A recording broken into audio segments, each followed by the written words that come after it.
பணைய கைதிகளை குண்டு வீசி கொல்ல முயன்ற இஸ்ரேல். நெதன்யாகுவிற்கு எதிராக திரண்ட மக்கள். கோலன் குன்றுகளை சீரமைக்க 93,000 கோடி ரூபாய் ஒதுக்கீடு. இஸ்ரேலுக்கு அரபு நாடுகள் கடும் கண்டனம்.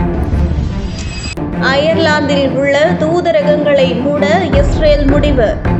காசா இனப்படுகொலை வழக்கை ஆதரித்ததால் திடீர் உத்தரவு. நெதன்யாகு மீது நம்பிக்கை இழந்த இஸ்ரேல் மக்கள். வீடு திரும்ப மறுக்கும் இஸ்ரேலியர்கள். பள்ளி குழந்தைகளின் அரையாண்டு விடுமுறையை முன்னிட்டு உம்ரா ஆஃபர். கட்டணம் வெறும் 84,900 ரூபாய் மட்டுமே. மரியம் ஹஜ் சர்வீஸ். காசாவில் சிக்கியுள்ள பணைய கைதிகளை மீட்காமல் இஸ்ரேல் அரசாங்கம் அரசியல் செய்து வருவதாகவும், ஹமாஸ் உடனான பேச்சுவார்த்தையை இஸ்ரேல் அமைச்சர்களான பெசலெல் ஸ்மோட்ரிச் மற்றும் இடாமர் பென்க்விர் தடுத்து நிறுத்தியுள்ளதாகவும் பணைய கைதிகளின் குடும்பத்தினர் குற்றம் சாட்டியுள்ளனர்.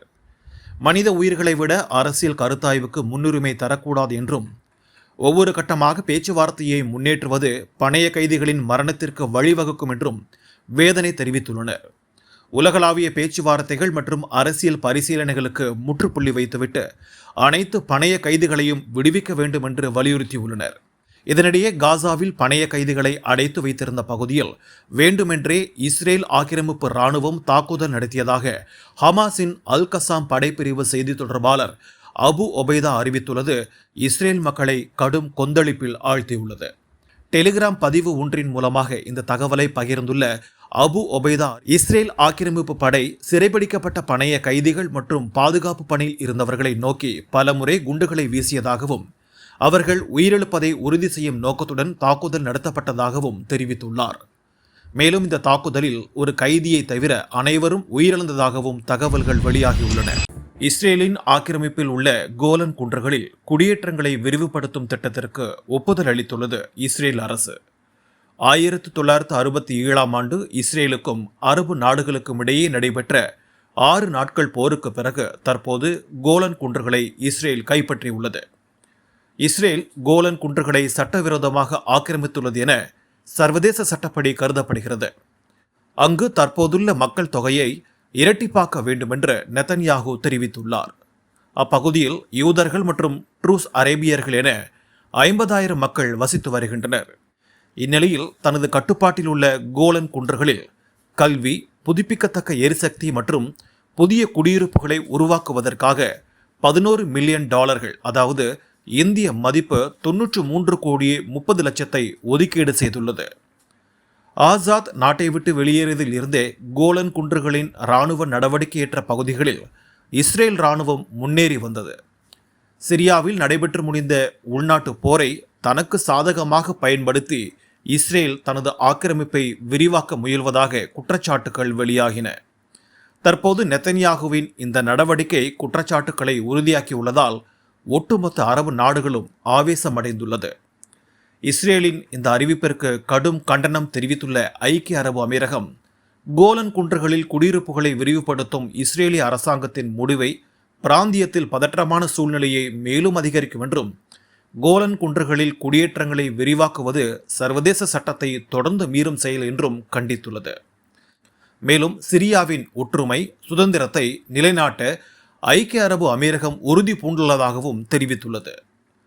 கத்தார் இஸ்ரேலின் இந்த திட்டம் சந்தர்ப்பவசமானது என்றும், சிரியா மீது ஆக்கிரமிப்பை விரிவுபடுத்துவது சட்ட மீறல் என்றும் கண்டித்துள்ளது. இதன் மூலமாக இஸ்ரேல் சர்வதேச சட்டங்களை அப்பட்டமாக மீறுவது நிரூபணமாகியுள்ளதாக ஈராக் தெரிவித்துள்ளது. சிரியாவின் பாதுகாப்பு மற்றும் ஸ்திரத்தன்மையை மீட்டெடுப்பதற்கான வாய்ப்புகளை இஸ்ரேல் தொடர்ந்து நாசம் செய்து வருவதாகவும் சவுதி அரேபியா கண்டனம் தெரிவித்துள்ளது. சிரியாவின் புதிய பிரதமரான அபு முகமது அல் ஜலானி இஸ்ரேல் சிரியாவில் நடத்தி வரும் தாக்குதல்களை விமர்சித்த மறுநாளே நெதன்யாகு இப்படி ஒரு அறிவிப்பை வெளியிட்டிருப்பது குறிப்பிடத்தக்கது. டப்ளின் பாலஸ்தீனிய அரசை அங்கீகரித்ததையும், காசாவில் அதன் நடவடிக்கைகளுக்காக சர்வதேச நீதிமன்றத்தில் இஸ்ரேலுக்கு எதிரான தென்னாப்பிரிக்காவின் இனப்படுகொலை வழக்கை ஆதரிப்பதாக தெரிவித்ததை அடுத்து அயர்லாந்தில் உள்ள அதன் தூதரகத்தை மூடுவதாக இஸ்ரேல் தெரிவித்துள்ளது. டப்ளினில் உள்ள தூதரகத்தை மூடுவதற்கான முடிவு அயர்லாந்து அரசாங்கத்தின் தீவிர இஸ்ரேலிய எதிர்ப்பு கொள்கைகளின் காரணமாக எடுக்கப்பட்டது என இஸ்ரேலிய வெளியுறவுத்துறை அமைச்சர் கிடியோன் சார் தெரிவித்துள்ளார். மேலும் உலகெங்கிலும் உள்ள நாடுகளுடன் இருதரப்பு உறவுகளை மேம்படுத்துவதற்காக இஸ்ரேல் தனது வளங்களை முதலீடு செய்யும் என்றும், ஆனால் இஸ்ரேலின் நலன்கள் மற்றும் மதிப்புகளுடன் ஒத்துப்போகும் உறவுகளுக்கு மட்டுமே முன்னுரிமை அளிக்கப்படும் என்றும் தெரிவித்துள்ளார். இந்த முடிவு மிகவும் வருத்தமளிப்பதாக பிரதமர் சைமன் ஹாரிஸ் தெரிவித்துள்ளார். அயர்லாந்து இஸ்ரேலுக்கு எதிரானது என்ற கருத்தை தான் முற்றிலும் நிராகரிப்பதாகவும், அயர்லாந்து சமாதானம், மனித உரிமைகள் மற்றும் சர்வதேச சட்டத்திற்கு ஆதரவானது என்றும் தெரிவித்துள்ளார்.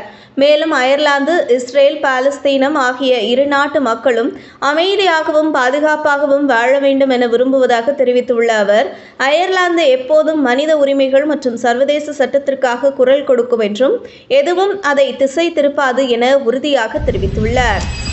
ஆக்கிரமிக்கப்பட்ட பாலஸ்தீனத்தில் குடியமர்த்தப்பட்ட இஸ்ரேல் மக்கள் தற்போது தங்களது சொந்த வீடுகளுக்கு திரும்ப விரும்பவில்லை என தெரிவித்துள்ளனர். டெல் ஹாய் கல்லூரி நடத்திய கருத்து கணிப்பில் ஆக்கிரமிக்கப்பட்ட வடக்கு பாலஸ்தீனத்தில் குடியமர்த்தப்பட்டுள்ள 50% இஸ்ரேலியர்கள் நிம்மதியை தேடி மயக்க மருந்து அல்லது தூக்க மாத்திரை உட்கொள்வதாக அதிர்ச்சி தகவல் வெளியாகியுள்ளது. இதில் 33% பேர் தங்களது குடியிருப்புகளுக்கு திரும்ப விரும்பவில்லை என்றும், 36% பேர் தங்களது சொந்த வீடுகளிலிருந்து இடம்பெயர்ந்ததால் உளவியல் சிகிச்சை எடுத்து வருவதாகவும் தெரிவித்துள்ளனர். மேலும் பாதுகாப்பு தொடர்பாக இஸ்ரேல் ராணுவம் கொடுத்த வாக்குறுதியில் நம்பிக்கை இல்லாததால் ஆக்கிரமிப்பு பகுதிகளில் குடியமர்த்தப்பட்ட இஸ்ரேலியர்கள் தங்களது சொந்த வீடுகளுக்கு திரும்ப மறுத்து வருகின்றனர். இது நெத்தன்யாகுவின் இஸ்ரேல் ராணுவம் பாதுகாப்பு விவகாரத்தில் கொடுத்த வாக்குறுதியை நிறைவேற்றும் என்ற நம்பிக்கை மக்களிடம் இல்லை என்பதை காட்டுகிறது. ஆக்கிரமிக்கப்பட்ட வடக்கு பாலஸ்தீனத்தில் வசிக்கும் இஸ்ரேலியர்களை விட சொந்த பகுதிகளுக்கு இடம்பெயர்ந்த இஸ்ரேலியர்கள் வறுமையில் வாடுவதாக இஸ்ரேல் மக்கள் கருதுகின்றனர்.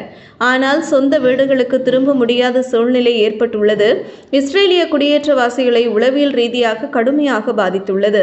இடம்பெயர்ந்த குடியிருப்பாளர்களில் 36% பேர் உளவியல் சிகிச்சை பெற்று வருவதாக அதிர்ச்சி தகவல் வெளியாகியுள்ளது.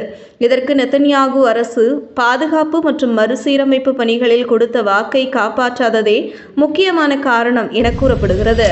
அன்பு சொந்தங்களே, அஸ்ஸலாமு அலைக்கும். பள்ளி குழந்தைகளின் அரையாண்டு விடுமுறையை முன்னிட்டு மரியம் ஹஜ் சர்வீஸின் உம்ரா ஆஃபர். பயண நாட்கள் டிசம்பர் 23, 24. விமான டிக்கெட், விசா, உணவு, தங்குமிடம், மக்கா, மதீனா, ஜியாரத், ஜம்ஜம் உட்பட பல வசதிகள். கட்டணம் வெறும் 84,900 ரூபாய் மட்டுமே. இதேபோல ஜனவரி மற்றும் பிப்ரவரி மாத உம்ரா, புனித ரமலானின் முதல் 15 நாட்கள், கடைசி 15 நாட்கள், ரமலான் ஒரு மாத உம்ரா உள்ளிட்ட பல்வேறு சேவைகள். மேலும் விவரங்களுக்கு மரியம் ஹஜ் சர்வீஸ், செல் 9445357262 and 85239 08288.